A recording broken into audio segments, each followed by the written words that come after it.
And could everyone, when you're speaking, make sure you use your microphone so we can get, Where's my microphone? have the, I have the microphone. You want to talk about this? No, teach. Okay. You want me to talk?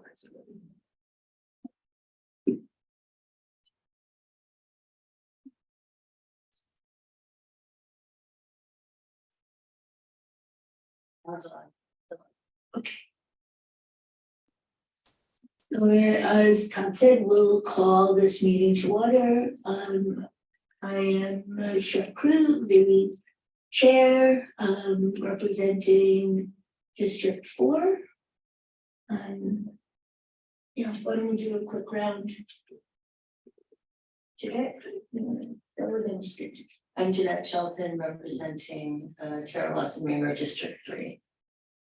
I'm Kate Turpin. I represent Supervisor Joel Anderson. hey, is your microphone on? I'm Kate Turpin and I Is it on?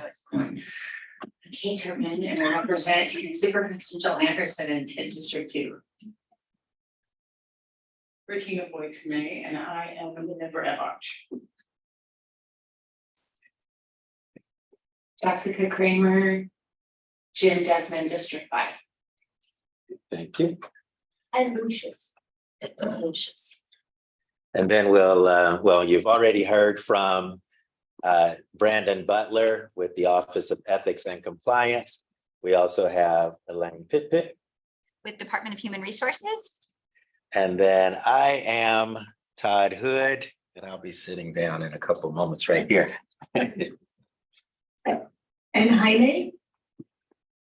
Jaime is not in today. Yeah, he is absent from the committee meeting. And the sheriff, to just so we know. Sergeant Dane Wiesner, the Sheriff's Department. Thank you. And then we also have on the call, we have Rose Marks Patton. Welcome, Rose Marks. Okay, so let's go ahead, and the next item up is if we had anyone that needed to make a statement either for just cause or consideration for a request to participate remotely for emergency circumstances. I'm not aware of anyone. Okay. And then voting on the June meeting minutes.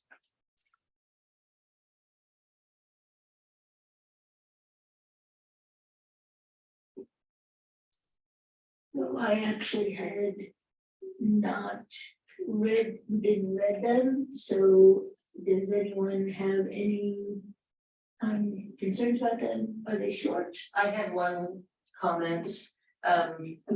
When discussing the changes of the meeting dates from the fourth Wednesday to the third.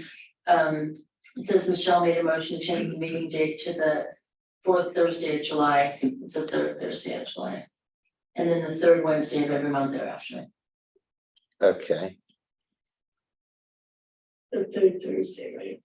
Yeah, so it was just the fourth, should it be both third?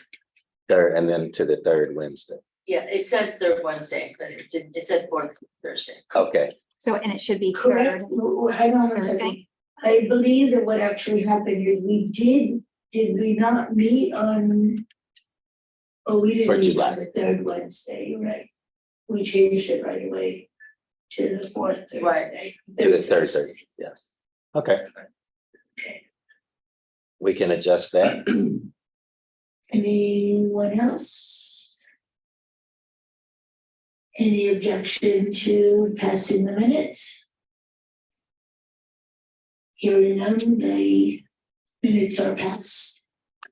So now it's time for a non-agenda comment. So if there's anything that is not on the agenda, today's agenda does include the Sheriff's ADA Unit Overview, Disability Pride Month, Anniversary of ADA, the Committee for Persons with Disabilities participation in the Live Well Advanced Conference, the status letter of support for Brother Benno's, status of the letter regarding participation flexibility to the Board of Supervisors, brainstorming on committee structure and appointing ordinance, And then follow-up items for the district attorney as well as housing. And the in-progress topics is really again, or actually it's a separate topic of accessibility to county and non-county board meetings. So those are the items that are on the agenda. Anything for non-agenda at this time? So actually, we should have included, but we can do it as non-agenda. We are supposed to have a new member that is supposed to be here today. I don't know. So the, as far as the new member, since she was based on the timing of the appointment and her schedule, she was not able to make it. So, but she did say that she passes for me to pass along her regrets because she really did want to be able to make it. But it was a business conflict that she had that was very, very high priority, but she plans to not miss next month.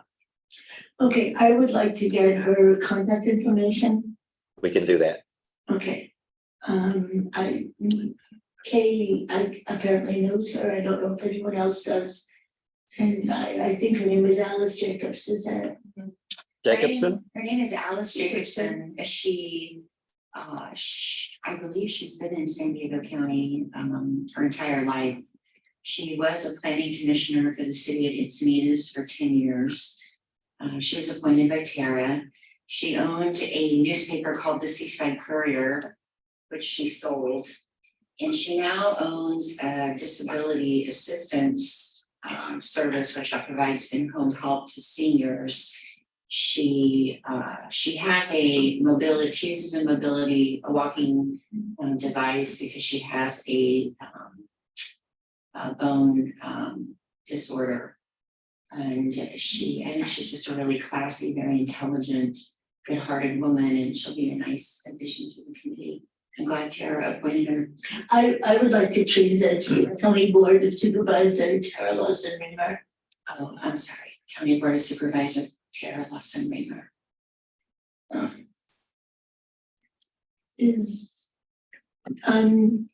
So we will wait to welcome her next month, and I would like to call her in the interim.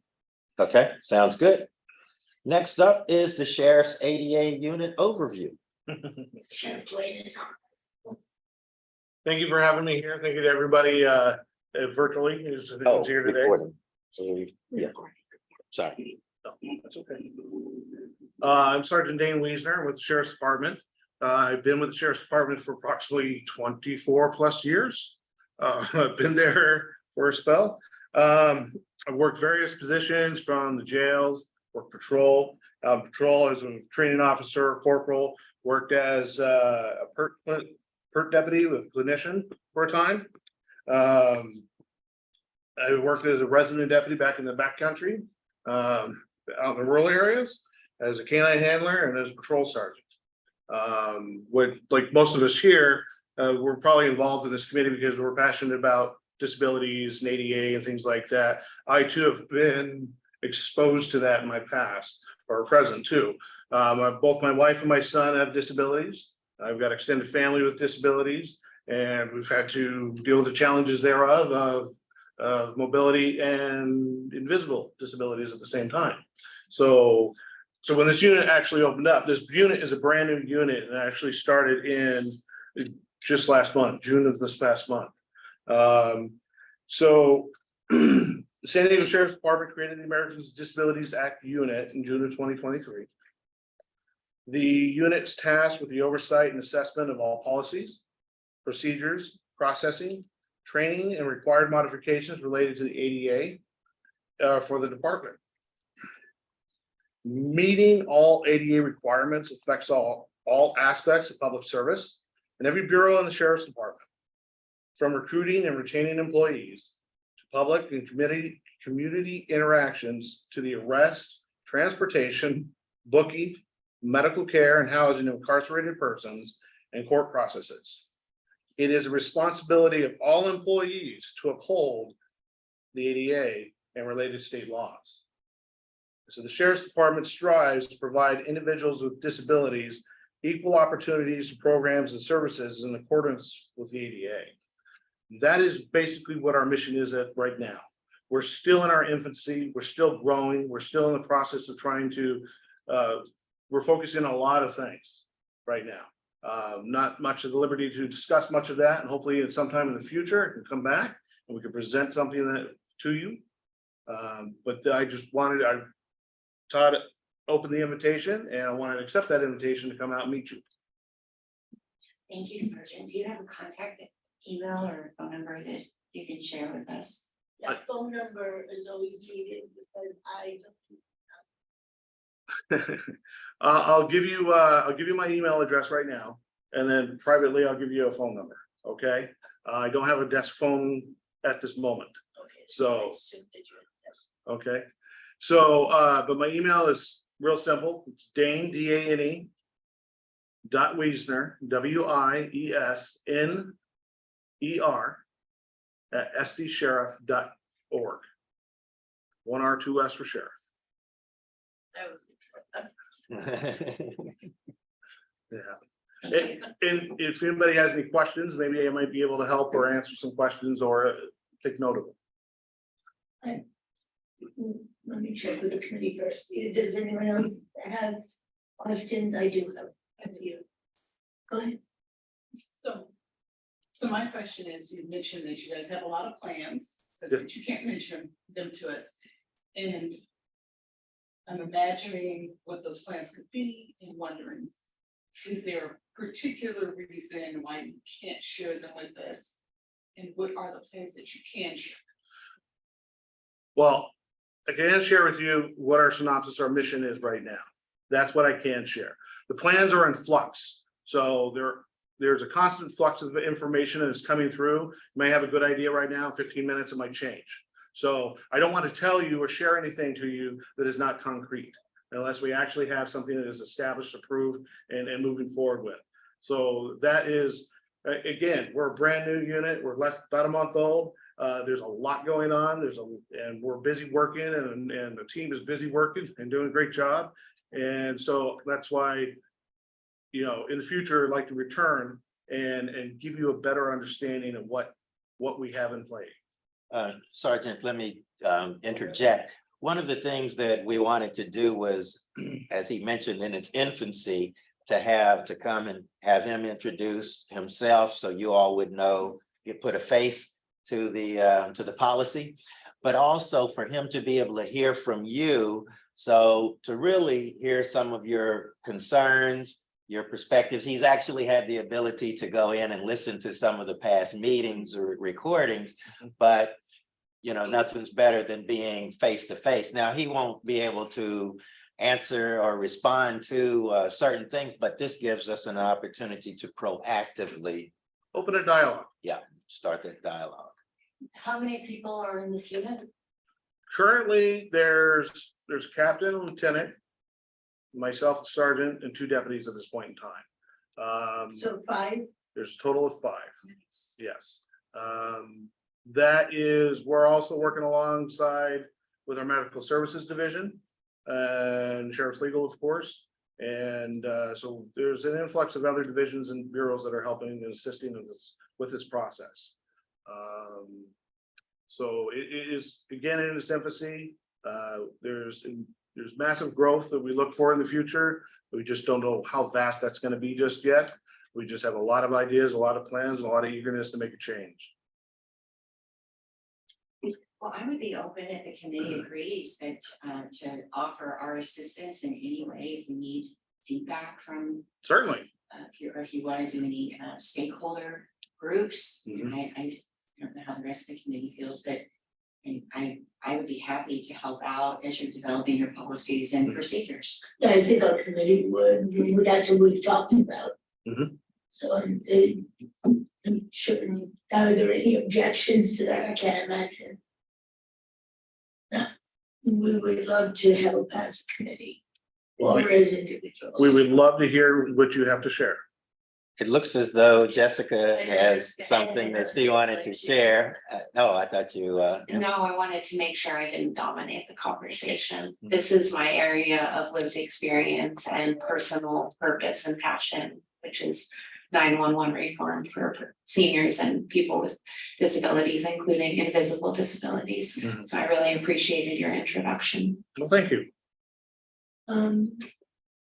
So I wanted, how long have you, when did the department actually form?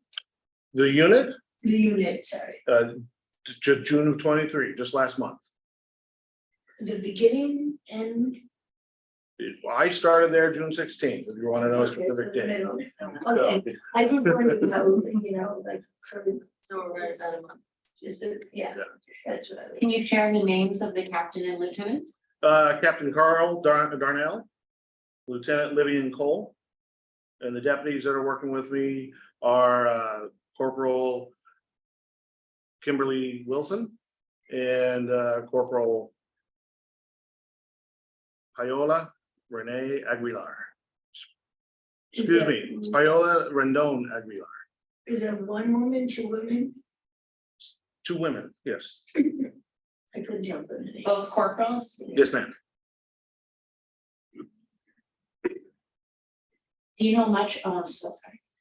Do you know much about the ADA coordinator or in role or duty in this realm? I know you mentioned that you guys have legal.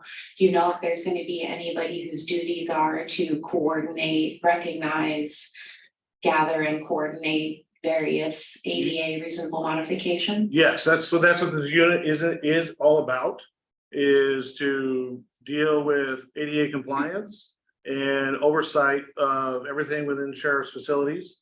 And inside in custody in the detention facilities and ultimately outside for patrol setting and as deputies are contacting the public too.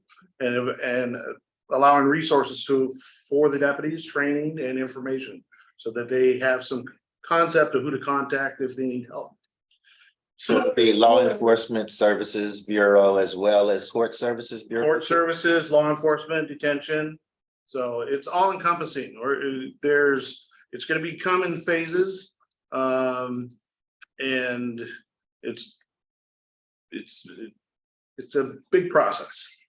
But ultimately, you're the go-to person for the entire sheriff's department, is that accurate, related specifically to? I'm a point of contact for the sheriff's department at the ADA unit, yes.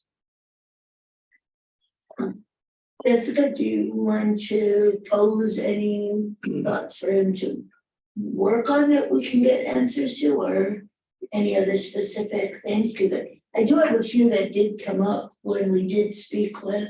Great, yeah, I could share here some of the things that I have been communicating with the sheriffs about since we met prior.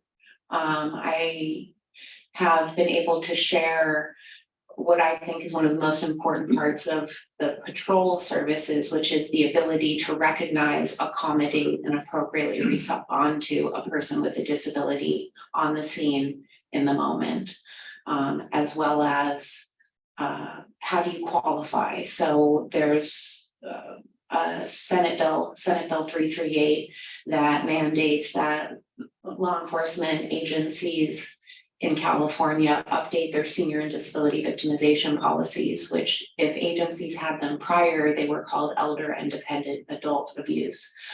Some agencies, such as the city of Carlsbad, were running a policy called adult abuse for many years. And I think that really reflected in the lack of patrol officers understanding what to do when they come upon somebody who's a senior or a person with a disability who in this case is being victimized. This particular policy is a victimization policy, but how does the average patrol person qualify a person with a disability? If it's a senior, they look at their ID and they see how old they are. Okay, they're 65 years or older, they qualify for elder abuse. If the person has a disability, and especially if it's invisible, there's no set criteria within the policies where the average patrol officer can say, how do I know you are indeed a person with a disability so that I can qualify you for protections under this penal code, which would be Penal Code 368. And also the service dog penal codes, which are 365.5, 365.6, 365.7. 365.5 is denying access. 365.6 is obstructing or harassing, and 365.7 is fraudulent representation of a service animal.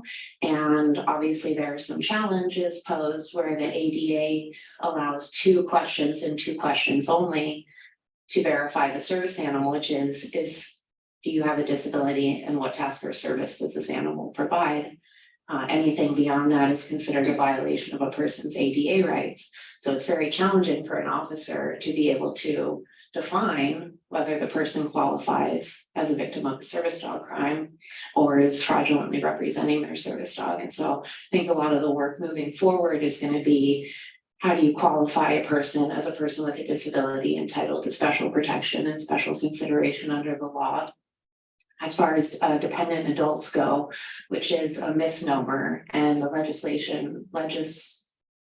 legislature has worked hard to redefine dependent adults. So you won't see that in the literature as much moving forward. What you'll see is adults with disabilities.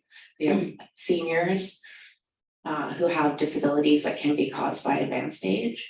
You have children with disabilities and you have adults with disabilities. And protections don't just apply to the most severely top 10% disabled adults. They apply to the entire spectrum of disabled adults. So that's a very broad change in practice from law enforcement. It's basically going from not really having anything in place to recognize and protect this population to now having a much broader understanding and a much broader application for it. I'd like to see it be used the way we hear a lot about elder abuse, but you really just don't hear much about abuse of persons with disabilities. And then to take that a little bit further, you have the hate crime element. So I think that there are some violations of penal codes that could be recognized to have direct association with hate crime. For instance, if somebody's very abusive about denying a person access with their service animal, or they're very abusive while harassing and or obstructing a person with their service animal, that would automatically qualify as a hate crime. In many circumstances, there's always exceptions, but I don't think we really have the lens yet in this county to really see from that perspective. And I really enjoyed working with the sheriff so far.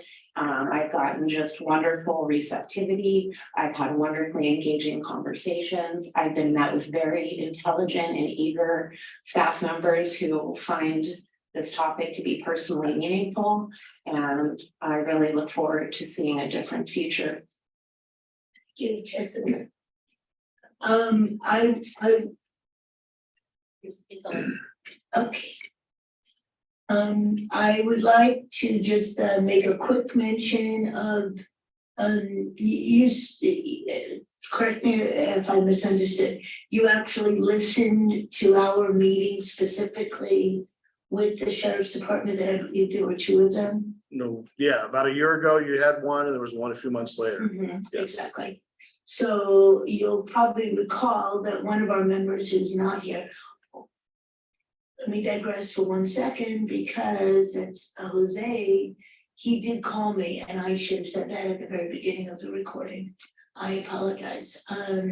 Jose has just gotten a new, he just accepted a new position yesterday. Wow. So, because he asked me, should I just resign because I am not, he hasn't been able to be here. It turns out that whatever we decide, Thursday, third Thursday. Third Wednesday. Third Wednesday, today's the only day that we do the Thursday. And then we did that because I was gone yesterday. Huh. Okay, I believe you, I don't recall that. I thought we were meeting on the 3rd Thursdays. In any case, so maybe that was not the immediate issue for him. He said that I don't remember if it was Thursdays or like every Thursday, or if it was specifically the third Thursday that he has a standing staff meeting at his old contractor job. But bottom line, he's going to be beginning a new job at the beginning of August, and he asked me whether he should resign, and I advised him to wait, see what that looks like, and then we can take it from there, because it'll be before our next meeting. Jose mentioned onto the relevance, he himself has a brittle bone, which is, I believe the word is disease or condition. And he noticed and asked the question, what would be done with someone in his condition if he were being picked up and taken to a holding place or jail? And the answer was essentially they were pretty oblivious about it and said things like, oh, well, we have lots of big, strong people that will transfer you. They had no concept of a Hoya lift. They had no concept of being aware that there are many conditions, that just happens to be one that would basically kill the person on the spot. So I just would like you to keep that in mind and figure that out. Are you familiar with what a Hoya lift is? Yes, ma'am, I am. Good, thank you. In any case, obviously you're not gonna have a Hoya lift out in the street, but somehow figuring out a safe way for that kind of situation. I'm just mentioning it because it was part of our discussion and that actually stayed with me. And I don't know if anyone else, we do really appreciate you coming, because there is no way that we can make a difference in how those policies in every department, get formed unless there's that communication. So I can speak for myself, but I know the committee feels this way as well. We really do appreciate that and appreciate the continuing communication. I agree. Thank you. I appreciate that. I also agree of having an open dialogue, communication with the public. I find it that when we do that, we find success and we actually find results that are positive for everyone. And this is just for me, I would say that Jessica is our expert on the legislative side of things as they are coming up, particularly in relation to law enforcement. So I would encourage you to take advantage of that, because there's always those unintended consequences, and you can't know that until it's there in front of you. It's just part of the process. So I know that everyone here, honestly, law enforcement, I believe, was our highest issue of concern with this committee, which includes the jail debts, et cetera, et cetera. So we just would really want to help in any way with this, and to be able to share lived experience and awarenesses. Yes. Chair, just for a time check at 4 o'clock. Okay. Are there any other comments we would like to share with the sergeant at this time? I'm looking forward to hearing more. I have just one comment, and that is that I'm sure that your department will facilitate some training for sheriffs across the county, Absolutely. right? On disabilities, but I think one of the most important things is training regarding sensitivity. So I just want to put that out there. Please remember that when you're training about different disabilities and how to deal with them, that there are so many out there that you can't know all of them, but to be sensitive to everyone. That's a great point. recognize that we don't have that much time, but I do wanna, usually my advocacy is the things I just spoke about with senior and disability victimization, but I'm starting to get a little more well-rounded with my advocacy in an area that I didn't previously share, which are the times that I was arrested while having a medical problem, which I went through more than once. And I wanna start to grow my advocacy and get past my own trauma with those incidents to be able to integrate them. That part of my past has been so traumatic for me that I actually have only been recently able to face it and talk about it. But when it comes to arresting potential suspects, I think it's also important to apply that same mentality of a potential disability lens or a medical condition, which I know that that is already a part of the conversation. It's not entirely new, but I do just know from my own personal experience that my medical condition, the medication that I was on, my particular sensitivities, having a brain and spinal cord swelling condition, very light sensitive, I'm very noise sensitive, I'm very temperature sensitive. And obviously in an arrest and even temporary detention situation, it's one of the most hostile and, probably was developed that way. We're not looking to make it a comfort experience. We're looking to make it something that helps people understand they don't want to do it again. I think that's the larger idea.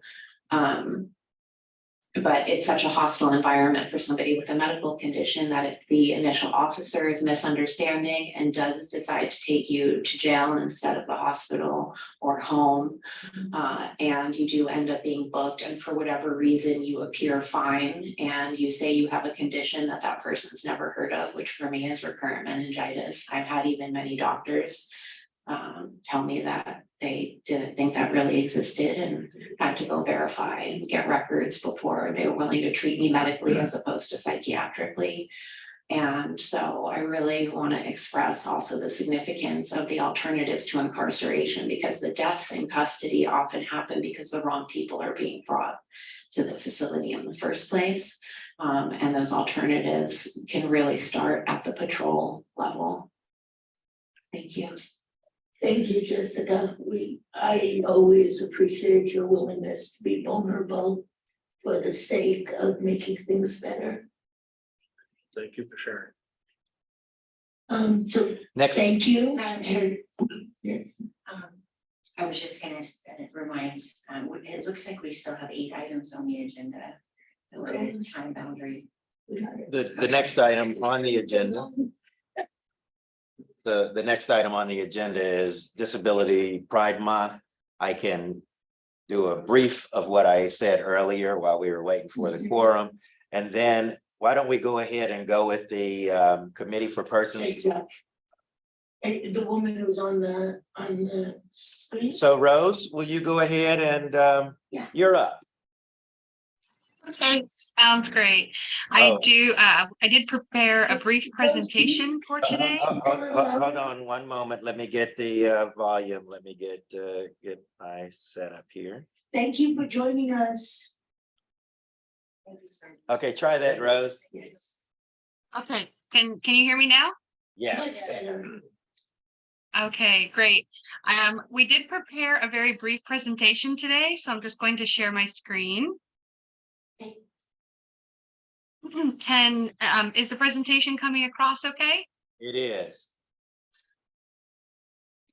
Yes. Yes. Okay. Okay, great. Thanks. So good afternoon, everyone, and thank you for inviting me here today to your committee meeting, into your space, to share information about the upcoming Live Well Advance and School Summit and our accessibility committee associated with the Advance. My name is Rose Marks Patton. I'm a senior community engagement specialist with the Live Well San Diego support team. I work with my supervisor, Elizabeth or Liz Wellbrock. She's a community health program specialist, as well as the sector lead for the community faith-based and rural community sector with Live Well San Diego. So today I will give a brief overview of the Live Well Advanced Conference and School Summit, the committee for the event, as well as a little bit about our sector. And I just wanted to say that I'm so sorry we weren't able to make this connection last year for last year's advance. After we met with Todd the other day, we really wish we had known about your committee last year when our committee formed, but we are happy that we're making the connection this year, and so we can move forward on this collaboration. So the Live Well Advance and the Live Well Advance Conference and School Summit is also known as just the Live Well Advance or Advance, and the School Summit portion is sometimes just known as the Summit, because saying Live Well Advance Conference can take quite a while sometimes. So the purpose of the Advance is to bring together thousands of partners and stakeholders together so that they can network, learn about new tools and best practices, and then participate in breakout sessions. The School Summit supports healthy school environments and provides resources to schools and districts, as well as hosts school-focused breakout sessions. So on this slide, there are two photos from last year's advance. The lower photo is of a breakout session focused on community solutions. And the upper photo is of our keynote speaker last year, Catherine Price, who was discussing the power of fun, which honestly, her presentation was a lot of fun. And so the theme for this year's advance is connecting for community well-being. And the picture shown here is another photo from last year's session in which a sign language interpreter had been requested for a member of the audience. Now I'm going to talk a little bit about our accessibility committee. So as part of the advance planning and development, we have this accessibility committee comprised of my supervisor, Liz Welbrock, myself, and then we have other Live Well support staff members who are on the committee. Currently, there's 3 of us, but we do hope to have another 1 or 2 people join. And this is our 2nd year helping to plan the advance. So the vision for our committee is we are committed to providing an inclusive, accessible, and enjoyable experience for all who attend the Live Well Advance and School Summit at the San Diego Convention Center. We want all attendees to feel welcome and fully engaged. So the topics that we reviewed for the last advance included lobby and meeting spaces, the outdoor areas, parking areas, and transportation, meeting assistance during breakout sessions, service animals, the restrooms, food and beverage considerations, as well as sensory inclusion. We did meet with the Disabilities Employee Resource Group, and we incorporated their guidance in the development of an online registration consideration, as well as accommodation requests. We developed an accessible day of registration table, and we also developed components of navigating through the convention center space and included information if any attendees would be using public transportation to get to the convention center. We also made sure that all signage was appropriate for anyone of any ability level, and we used that throughout all of the conference location. And we also developed an accessibility training for event staff and volunteers. And Liz was the point person if anyone on the day of needed any additional information or assistance. So now you may be wondering how your committee can get involved with the advance this year. So we did come up with a few suggestions, and we're always open to hearing from you all if you come up with anything too. And the few suggestions that we came up with included if you would like to review our accessibility training for the event staff and volunteers. We'd love to hear your input and collaborate with you to improve the training for this year. You could also host a table at the advance, and registration for table hosting opens up in mid-September, and we'll be sending out notices about that when that happens. And we would also love to open the floor and extend an invite to you all to attend one of our accessibility committee meetings as we lead up to the advance. So you can provide your input and guidance so that this advance is the most inclusive, accessible, and enjoyable one yet. And on the note of planning committees, we also have a 5K coming up that our Live Well team is putting on. And they have developed for the first time an accessibility committee for that Live Well event. So we did share Todd's information with the 5K group. So there should be some communication about that. So you may have another presentation coming up soon about another Live Well event. I already registered. Oh, you're already registered? That's great. It's on my All right, mother. and this, what's that? It's on my mother's birthday, so I registered. Oh, good. That's a good birthday gift. You can do it together. So before I wrap up, because this is a brief presentation, I just wanted to share with you all some information about the sector that Liz and I work on with Live Well San Diego. And again, that sector is the community, faith-based, and rural communities sector. And we do have to use an acronym for it. We use CFBOR. So if you ever hear that in the future, it's just referring to our sector. And as indicated in our title, we work with community-based organizations, faith-based organizations, as well as rural communities and organizations that serve rural communities. Our ongoing activities include distributing 3 monthly e-newsletters for each of those stakeholder groups, as well as special announcements that are tailored to topics of interest for these groups.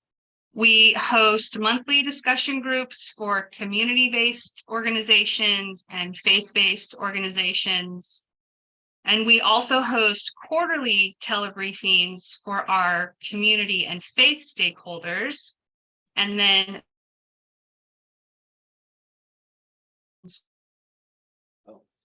except during wildfire season, which is August through October, we host monthly telebriefings.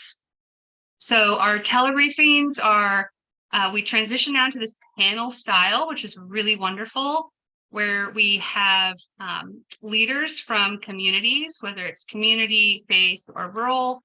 We have a moderator, and we usually take questions live from the audience, as well as talk about any relevant and current topics of interest for these groups. And on the note of our telebriefings and our events, I'm really excited to share with you all that our rural group is hosting the first in-person event and live streamed telebriefing plus in-person telebriefing from the Ramona Library on Saturday, August 19th from 12:30 to 3 p.m. You all are invited, and you can also take these flyers. I'm happy to share them with you. If you have anyone in the rural space you'd like to share this information with, you're more than welcome. It's going to be a really fun event. We're going to have lots of goodies and giveaways. And last but not least, if you would like to contact my supervisor, Liz, her email address is up there, as well as our sector email address. And I'm happy to share all of this information with Todd too, so that it can make the rounds to all of you. We also have sign-up links for our sector website, as well as registration for our telebriefings. And I can also get over the information about our monthly discussion groups and our newsletters. So I know that was quite a bit of information. And I'm happy to take any questions or to go over anything more in depth with you. But I really just appreciate your time today, and we look forward to connecting with you for the advance for this year. You include your phone numbers as well.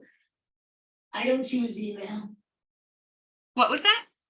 I said, can you include phone numbers in the contact as well? For example, I'm blind and I do not use email. Yeah, absolutely. We can definitely get phone numbers as well. Would it be appropriate to share that information with Todd and then he can distribute that to you all? Yes, that works, Rose. Okay. We can do that. Thank you, Rose. Are there any questions or discussion regarding the topic there? So Rose, I would like to, I'm Michelle Krug and I'm actually the chair, and I love your enthusiasm. I love, you can feel your passion for this. I would like to have a conversation with you offline. Yes, we would love to connect with you. We'll get all the information to Todd and we will definitely set something up. Liz and I are both very passionate about this. Just like the sergeant mentioned, we've got experience with friends and family that make this a very near and dear topic to our hearts. Thank you. Any comments, questions from the committee? My only comment would be, in addition to a service animal, sometimes people have a support or service human, such as like a caregiver, or not even a formal caregiver, but they sometimes need a support person. And there are some venues that will, the attendee will have to pay, but their caregiver can go for free, or just various ways to make that accessible. So I'm not sure if you guys have considered a caregiver role, but if you could, that would be wonderful. Thank you. Yes, thank you. We, in our registration, we do provide for a caregiver or co-attendee to register concurrently. So that way we are aware. But we always accept email and phone communication too, and we elevate to the overall planning committee so that they are aware for the day of. So your November event this year is going on at the convention center as well? Yes, the event will be held at the convention center again this year. Okay, thank you. Any other questions? Comments? Thank you so much. I'm thrilled that the county has a diversability committee. I worked for the city of San Diego for 30 years. And they don't, well, now I'm gonna check, but they did not, because I have been retired 15 years, but they definitely had nothing similar. Thank you. Thank you, Rose. Thank you, Rose. Thank We you. appreciate you can either stay on or you can drop off. Thank you. Thank Next- you. Have a great day, everyone. Thanks. Next on the agenda is the letter of support for Brother Benos. Just as a point of order, last month, it was voted to provide or to provide support in a letter for Brother Benos for a grant request. The presentation was made by a member of the committee. The motion was made by the chair and that member seconded. Because the member has a relationship with Brother Benos, we'll need to have do another vote where that committee member can recuse herself, and then we'll take a vote. So Todd, she is not a paid person, she's a volunteer. And I don't care if we redo it, but I do not believe that that's required, because if I'm a volunteer, I absolutely promote things and give them expert information. And you should recuse yourself from a decision that the committee is making. Not unless you're being paid. That is a perspective, but the county has a different read on ethical situations. And so it was recommended, so I'm making the recommendation. I don't mind recusing myself.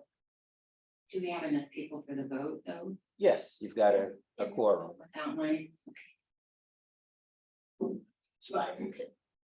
I don't know if this is, I don't know if this is the appropriate time to mention this, but just in terms of the context of the letter, it's written to the grants committee, right, with the county.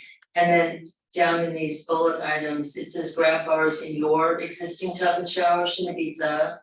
Because they're not, Yes. it's not addressed to Brother Benno's. It's addressed to somebody different, a third party, right? Yeah, I So would sorry, agree that it should say that, and I also, maybe I missed it when you were reading it, I don't know if you actually finished, but I didn't hear it say, the committee of the persons with disabilities supports the Brother Benno's in getting this grant. It doesn't say that anywhere. So Yeah, to me, probably this needs is to be added. confusing. We can certainly add a sentence that says the committee supports the application of this grant, submission of this grant. Right, that application. should be at the very beginning, Okay, and Kind of says that, but Please not that accept. directly, because it's Oh, it from does. us, please accept this letter of support. But it doesn't, It implies it. it implies it, Right. right, thank you, it doesn't say it directly. And there's, okay, where does it say that? What, at the beginning? well, it's addressed, it's from the Committee for Persons Right. with Disabilities.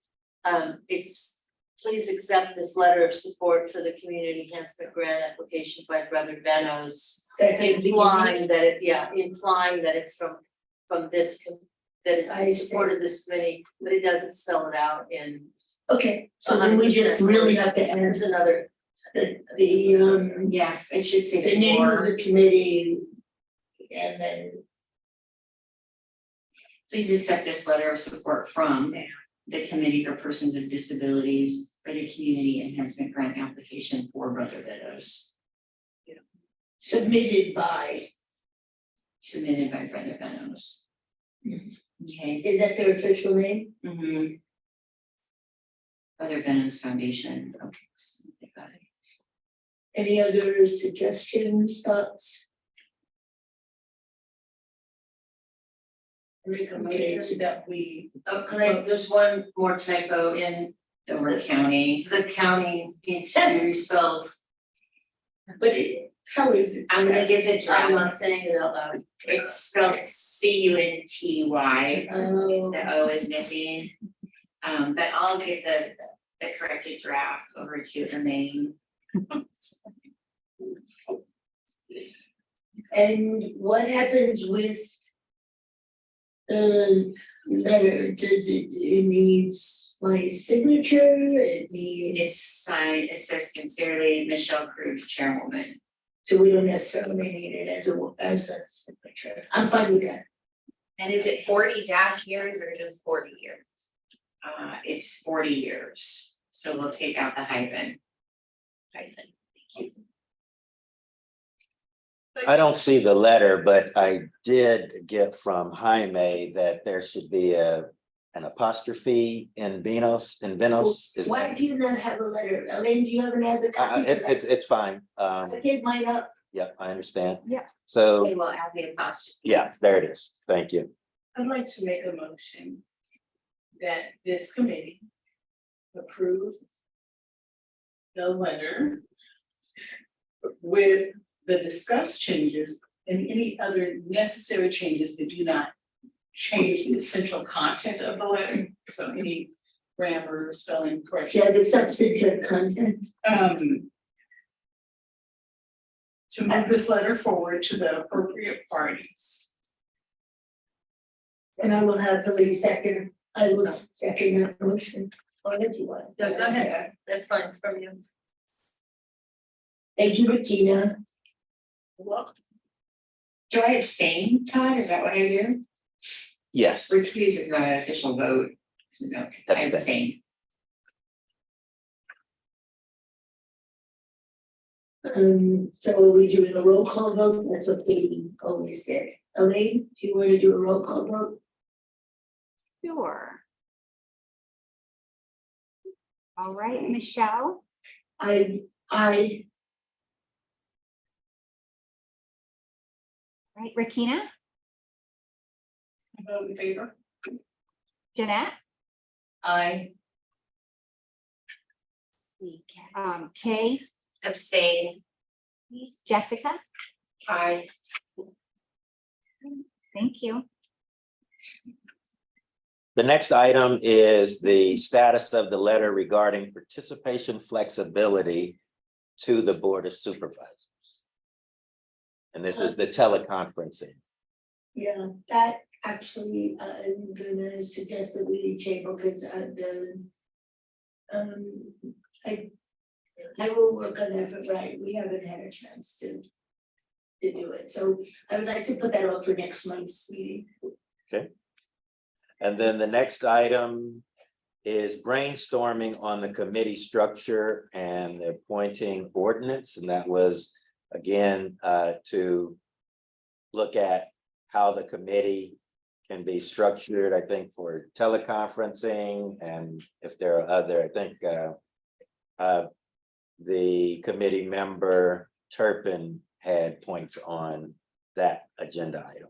Can you tell me how many other items are left, just so 5, 5 more are left? yes. Would you mind just reading those out? So it would be we skipped the Disability Pride Month and the anniversary of ADA.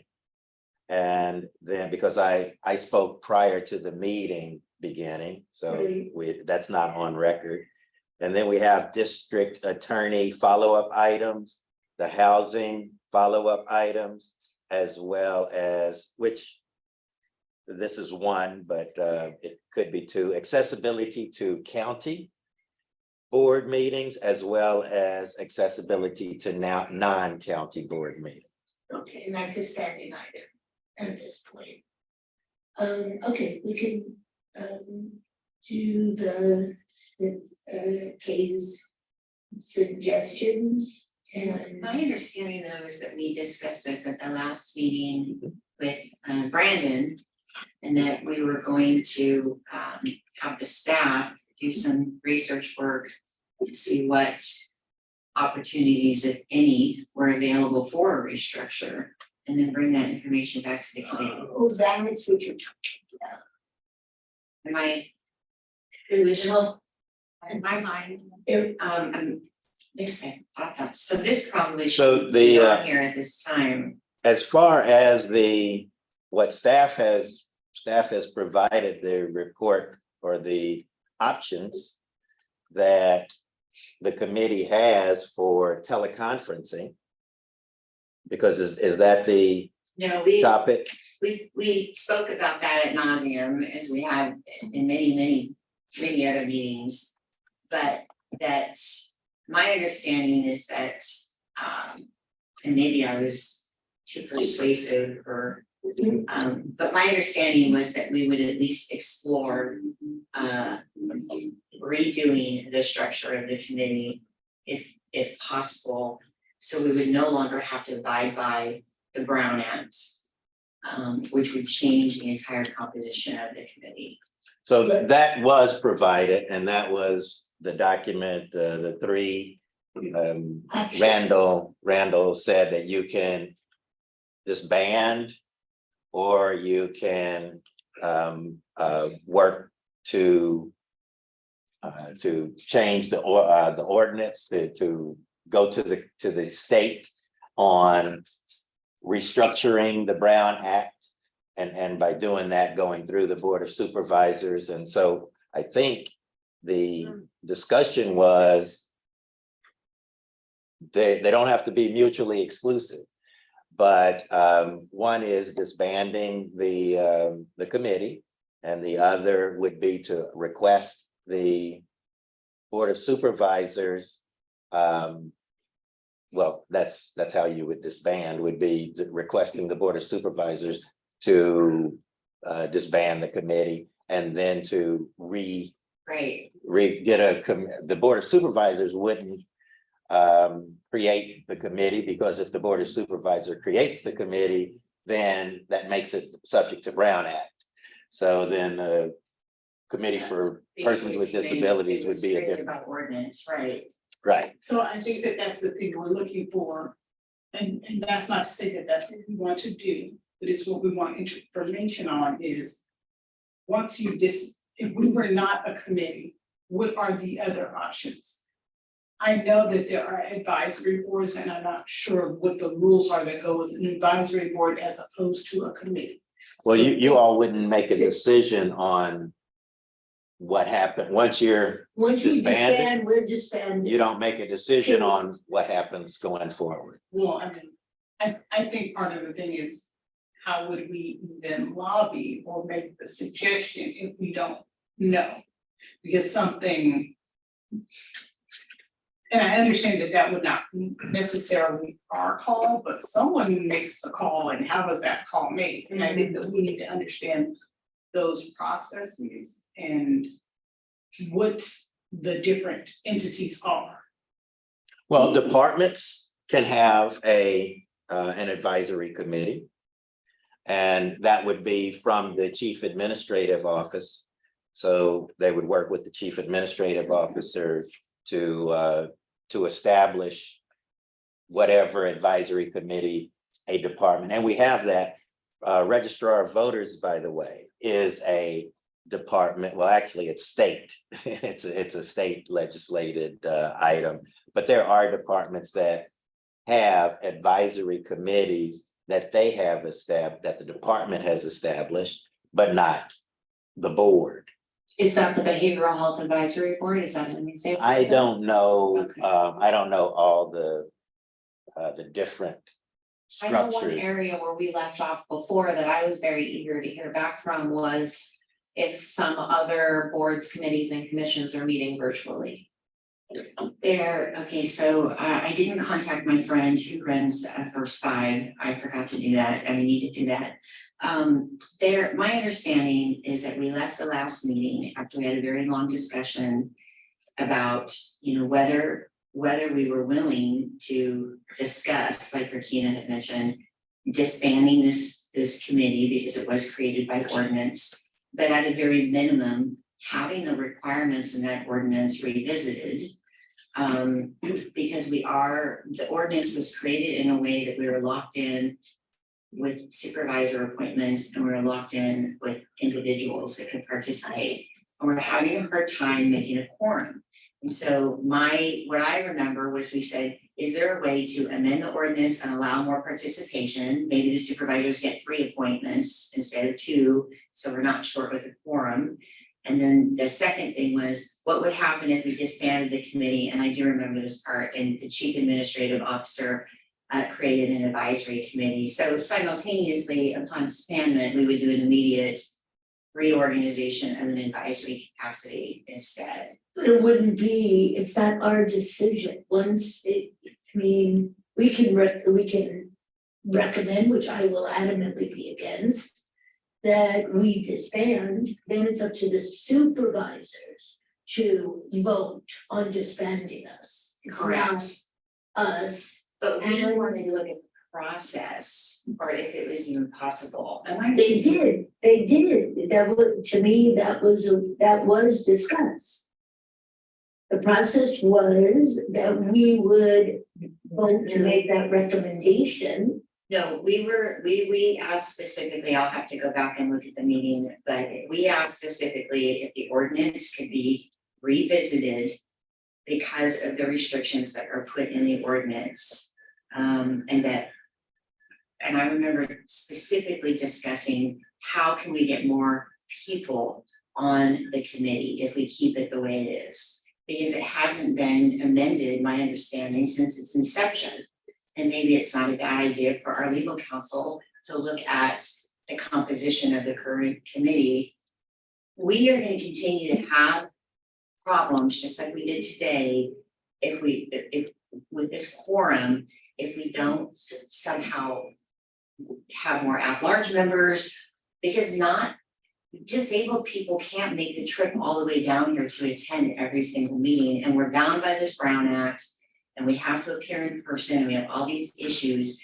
So my understanding is, in being solution-based, that we were either gonna expand the membership on the committee, or we were gonna look at a way to completely revise the committee where we wouldn't have to abide by the Brown Act. And that's what I thought we were getting follow-up on from staff. Right, so staff has provided you with and I can go into the file and send it over to you. But I don't, In the interest of time, yeah. it's not active. So we're asking for a complete, and I understand, and part of the reason why I came up, Miss Michelle, is because I remember distinctly that you did not advise that we do that.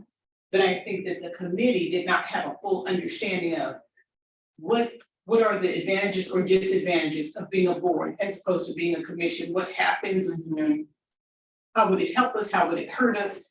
Is there, and as Kay said, is there a route to, a quick route to becoming, in the event that we decided, okay, we really believe that this committee structure is too restrictive, we need to become, let's say, an advisory board.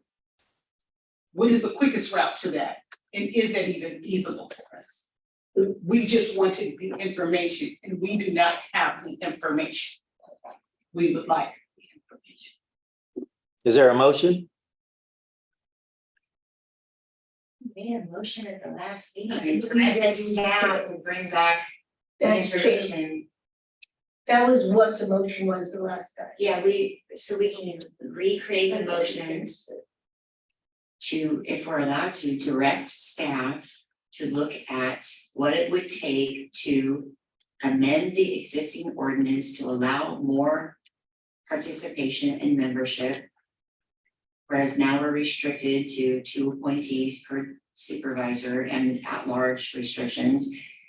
And the second component, because it's bifurcated, what would be the pros and the cons of, or if it's even possible, of eliminating the ordinance, the committee by ordinance, and having the CAO create an advisory committee? So the way to do anything with the ordinance is to send that request to the Board of Supervisors. So you put that into a letter. We don't even know if we can, because your legal counsel might come back and say, no, this ordinance cannot even be amended. It's the No. Board of Supervisors. Can somebody give us, Everybody can, any ordinance can be Be amended. amended. can someone give us a clear cut, step by step? And I know that some of us, some in writing, step by step, maybe even slides. And can we also have that enlarged charter? And also have what, Rakina? And then And have an enlarged for you, That won't help me. okay? okay, But so we'll I have a speak to it. motion on the We'll table. speak to it. I have a motion on the table. A second, So, repeat what the motion is? I'm Yeah. sorry. The motion is to direct staff to investigate 2 areas of interest on behalf of the committee. One would be the possibility and timeline of amending the ordinance to allow additional membership through at-large appointments and supervisor appointments. The second would be to have a recommendation of actually, it's not a recommendation, is it possible? Or what would be the scenario if we disbanded by ordinance and became an advisory committee at the leisure of the CAO?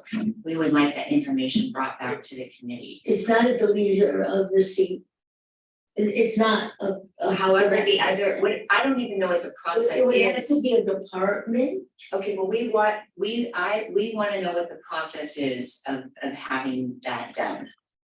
What is the process of an advisory committee? And there are other advisory committees that are not subjected to the Brown Act. Maybe we should get a list of those too. But knowing what that would entail. So long. Okay, yeah, and, I support you. Thank you so much for working through this. Listen, I'm gonna tell you, as chairwoman, as a previous chair, it was very, very difficult to get the attendance, to have a quorum, to have a meeting, and COVID, what a blessing, we didn't have to worry about it. But now we're back to business as usual, and this is gonna continue to be a problem for us. And I don't think that the committee can do the work that it's capable of doing and reaching its full potential as long as we have these Brown Act restrictions in place. And so I am looking for a solution to work around it without having to lobby the legislature, which is gonna take years. And I'm it sure, won't necessarily take years. but I'm wondering, maybe if we can just get some information. Then we can have the brainstorming session. So the only thing I want to say is that, okay, increasing the numbers does not mean that we'll be able to reach quorum. Because there's several things. Number one, the District 4 is not going to be replaced until after the special election. Number two, the other way, in terms of the quorum, that just increases the required quorum. So that's all I wanted to point out. I disagree. If we can go to 6 at-large appointments, I think that it will help us tremendously. But it increases the number of required people. I understand that, but if we have people like Jose who have such a difficult time getting here and he has to appear in person, then it is a challenge for us. What if we had 6 individuals with invisible disabilities or substance use disorder on the committee? It is a barrier for participation, and I'm just trying to. Listen, if I weren't here today, you wouldn't be here today and there would be no meeting. If something happened to me. That's not exactly accurate. I would have found a way to be here. Okay. That's But not fair. it We is, are running on the shoestring. you would not have a quorum We are and running we wouldn't have them. on the shoestring. Look, if you don't want to do this, Todd, if this is. It has nothing to do with, it has nothing to do Or with desire. Michelle, you don't want to do it because you want to keep your appointment for Nathan Fletcher, it's fine, we don't have to do it, but I think we should at least look into it.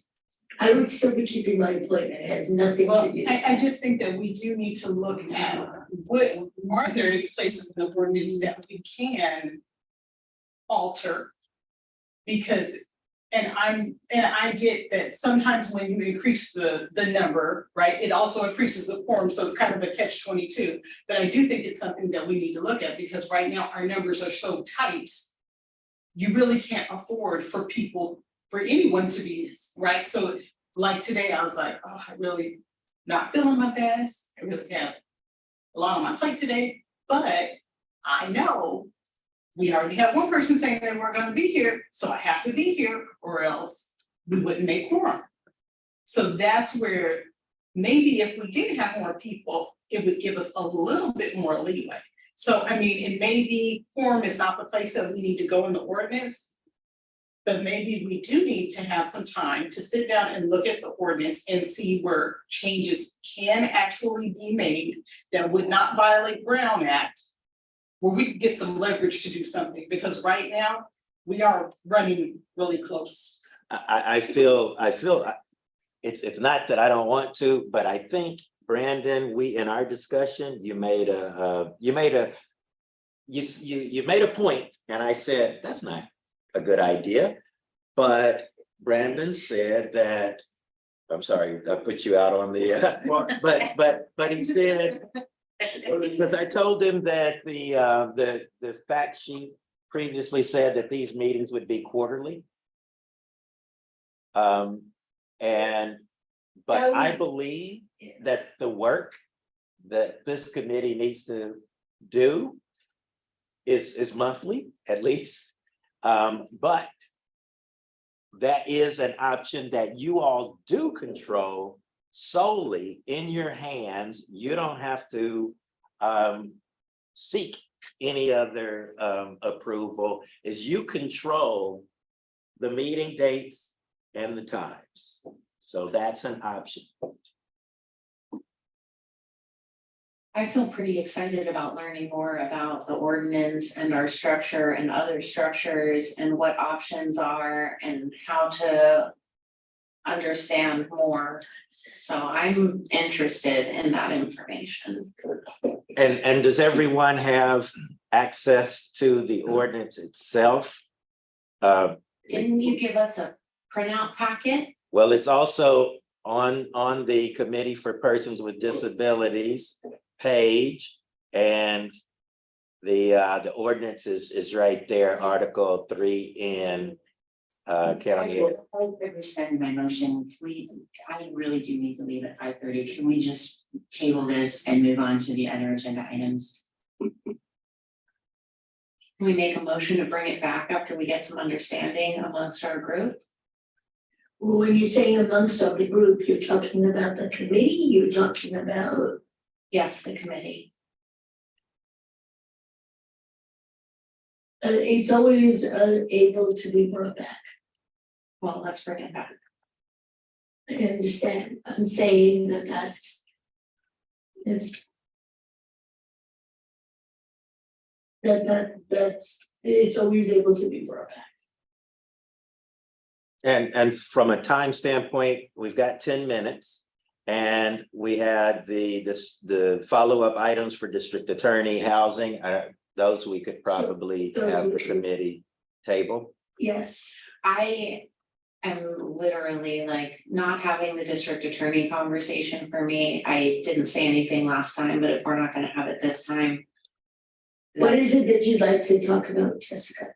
I don't know how many months it's been since summer is here, but we've not heard one single thing. We've not seen a single change. Nobody's, as far as I know, I don't, because I've not been informed of anything happening for me, nothing's happening. And this is a very important thing that we need to keep momentum on. We need to be working together on. We need to know, based on the things Summer promised us, what has been executed and how are we moving forward and how are we going to continue that discussion together. So that might take some proactiveness on our part, because it isn't that we have, you know, the ability to have her schedule coming back on a regular basis. I thought we were getting an update about how they have moved forward with the things they assured us they were moving So forward. they were gonna do an advertising campaign. A change. On invisible disabilities Service animals, and senior disability victimization. it might be too soon. Maybe they're working on it. Yeah, that's what I would think. I just want. I mean, for me, I would like a monthly check-in. If that's too much, certainly every few months, but how many months has it been? And do we have an update from their office? We don't, Oh, I was under the impression we had an update from their office. so it was not an update, it was a sort of a news track on it. We never had an actual conversation on the committee level. I understand. That So, was all that was the reason for it being on the agenda. okay, so for time's sake, do we need to make a motion or do we just move it to next month? Yeah, we don't need, we can just table it Okay. for next month. Okay. Would you be interested in calling the office to follow up? I actually did. And I'm still waiting to hear back. I made a second call. I'm still waiting to hear back. who is it that you? I reached out to Brooke DeFreshy and I let her know personally that my case, the service dog case that was brought up here with the meeting with Summer is still considered open by Carlsbad PD, so therefore I can't get a copy of the report. So I called the district attorney's office asking if they could advise on if it's intentionally still open, maybe why it's still open, if it's gonna stay open or closed. And then I also said, while I'm calling and on the phone with you, to the best of my knowledge, we haven't heard any updates from our committee meeting, and it would be great to hear back on that. Whether, and I advised that didn't need to come through me, that could happen through the committee.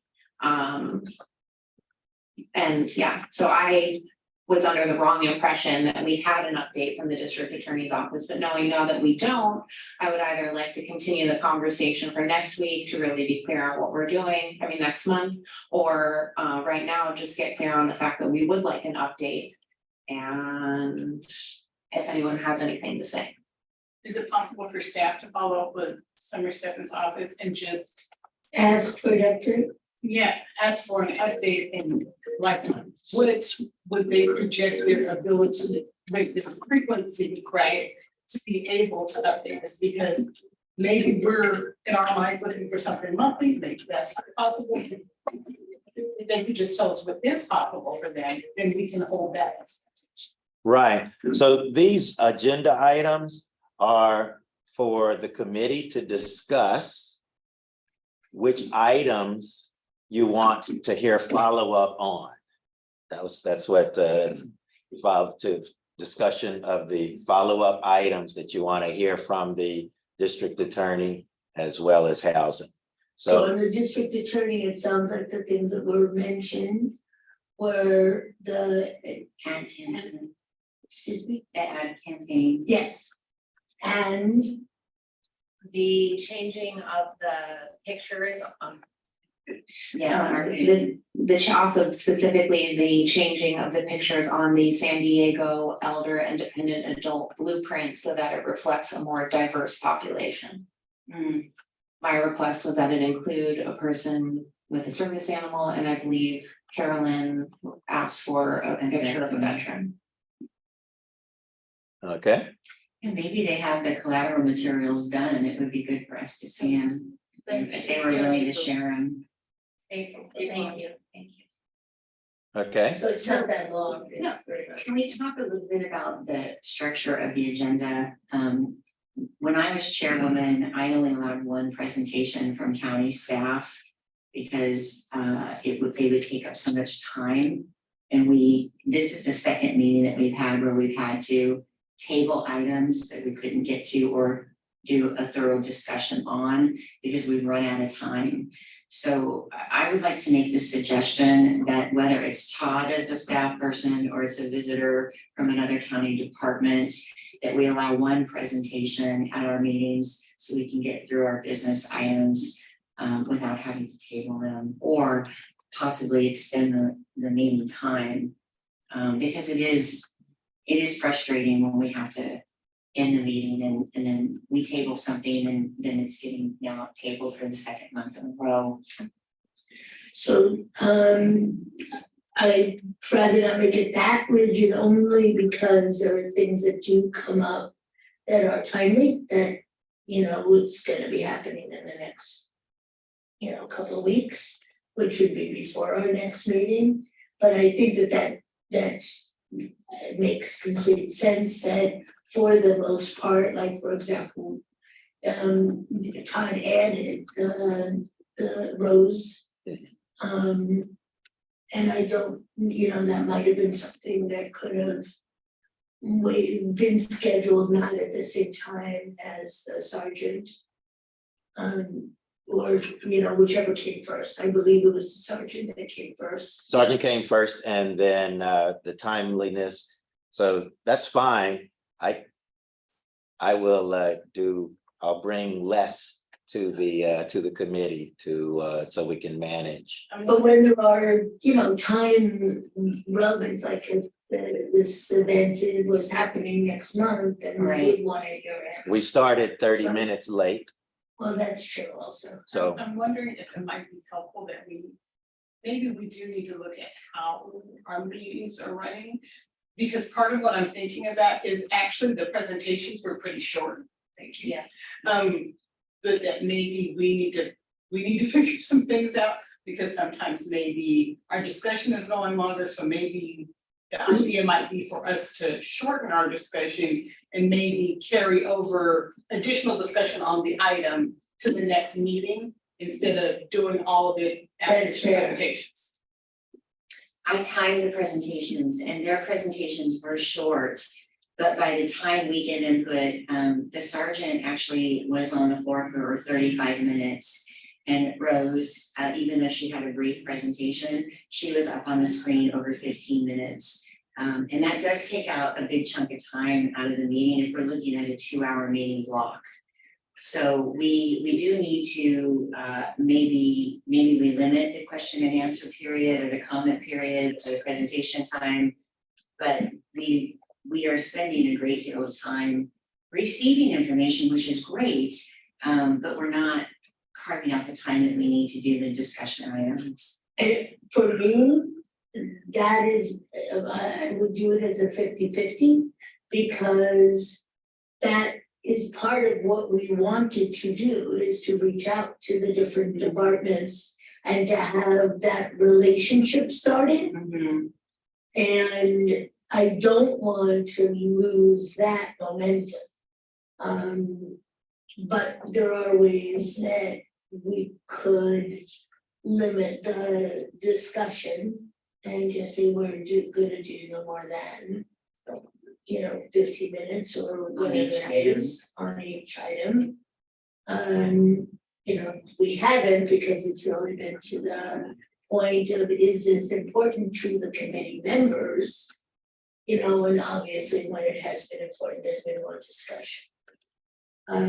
But we can do that, and then, if there isn't a decision on it, Now, I do better once things are consistent, so, if we have the same meeting every month for a while, it's gonna be a lot easier for me. I mean, I apologize. Nobody's great, Jessica. I'm grateful and appreciative that you came. Because I know it's tough. So from a timeliness standpoint, I have some items. Ad campaign for the DA. Now, is that the changing of the graphics? Is that what we mean when we say ad campaign? No, the ad campaign was going to do a community education about, for example, service animals, sorry. Senior and disability victimization. Right. She said that they have a campaign where they run these island billboards in restrooms for domestic violence victims. On the back of human trafficking, and that they would integrate something for service animals and invisible disabilities into that existing campaign. And then were there other items? Yes. There was the Elder and Dependent Adult Blueprint, which has a front page with pictures of various images. And those images are not representative of a diverse population of individuals with disabilities. Okay.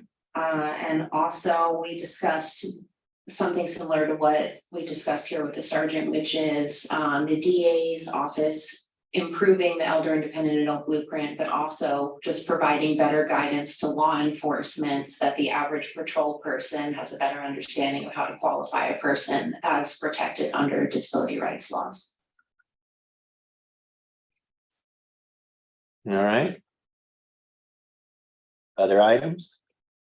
For the sheriff's. For the DA? This is good. This is good. I'll have to go back and look at what, make sure that those are the 3 off the top of my head, but I'll go back and watch the meeting and make sure we didn't miss anything. Feel free to email me with items. I'll take those to the district attorney and then get a response back. It is now Thank you. 1 It's after 5. fine. So we're gonna go ahead and, nothing else seemed urgent. I'm urgent. So then I'm gonna conclude this meeting, and at the next time we're meeting, what is the date for the 3rd Wednesday? August 16th. August 16th.